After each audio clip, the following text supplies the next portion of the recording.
Hello everyone and welcome to another episode of Nomenclature يدرس. Today we'll be covering the organic chemistry's own alcohol. This is your host Mahmoud Nower. Don't forget to like, share and subscribe, and let's dive into the alcohol and organic chemistry. So, physical properties of the alcohol. They are capable of hydrogen bonding due to the OH they have. They have high melting and boiling point because the more OH you have, the more they will be able to have hydrogen bonding, and hydrogen bonding is really strong type of bonding, meaning it will be hard to break. And the more hydroxyl groups, the more hydrogen bonding, just like I said. Strong acids have high Ka values and low pKa values. Low pKa values basically means that let's say H2O dissociates, okay? It has a pKa value of 14. That's still high, but if you got PHOH dissociates into PHO, and then H plus, it has a pKa of 10. That's a strong acid. Charges like to spread out. As charges repel each other, they like to be away from each other as possible. So acidity decreases as more alkyl groups are attached because they are electron donating, which destabilizes the alkoxide anion. So alkyl groups, the more alkyl groups you have, it means it's a less stable and the less acidic a kind of like structure. Now we have three types of alcohols. We got primary alcohol, we got secondary alcohol, and tertiary alcohol. Okay, with primary alcohol, if you want to turn it to back into aldehyde, you have to just add PCC or pyridinium chlorochromate. Alright, so in order to turn it into an aldehyde, you oxidize the primary alcohol. But what if you want to turn the aldehyde into alcohol? To turn the aldehyde into alcohol, the aldehyde, you have to add to it LIA, LH4, or BH4.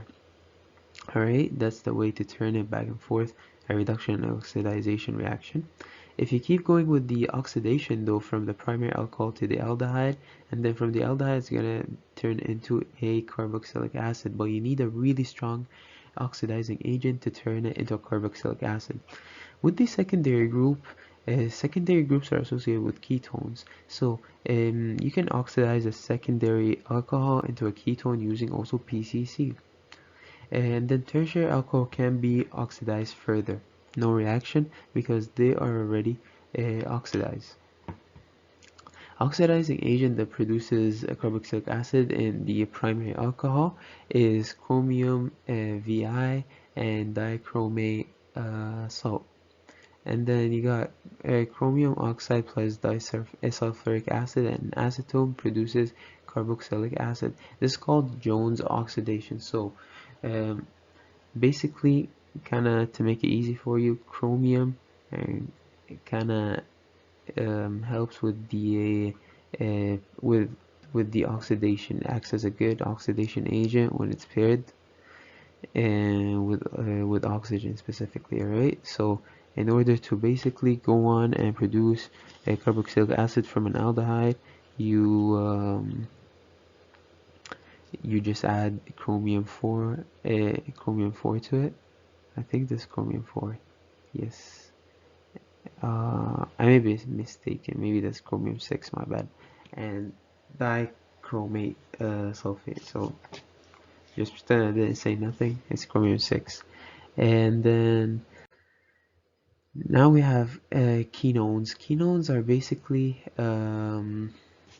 organic structures from phenols. They are the treatment of phenols using oxidizing agents such as H2SO4, sulfuric acid, and Na2Cr2O7, chromium 6.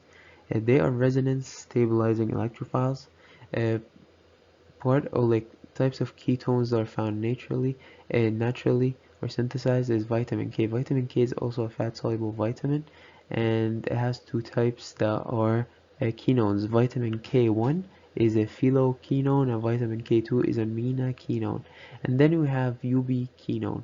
So a ubiquinone or coenzyme Q is also a quinone that is used in the electron transport chain, and it's used as an electron acceptor in complex 1, 2, and 3.